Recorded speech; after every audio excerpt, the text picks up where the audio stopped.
দেশের অর্থনীতিকে আরও গতিশীল ও টেকসই করতে দীর্ঘমেয়াদী পরিকল্পনা হাতে নেওয়া হয়েছে।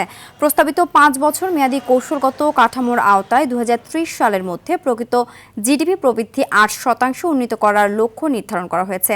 মূল্যস্ফীতির সহনীয় পর্যায়ে নামিয়ে আনা এবং দেশি বিদেশি বিনিয়োগের জন্য অনুকূল পরিবেশ তৈরি করা হবে।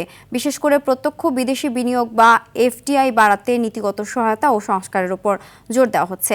কর্মসংস্থান বৃদ্ধির লক্ষ্যেও নেওয়া হচ্ছে নতুন উদ্যোগ। এর অংশ হিসেবে চালু করা হবে এমপ্লয়মেন্ট এক্সচেঞ্জ, যার মাধ্যমে চাকরি প্রার্থী ও নিয়োগদাতাদের মধ্যে সমন্বয় সহজ হবে এবং ব্যাপক কর্মসংস্থানের সুযোগ সৃষ্টি হবে বলে আশা করা হচ্ছে।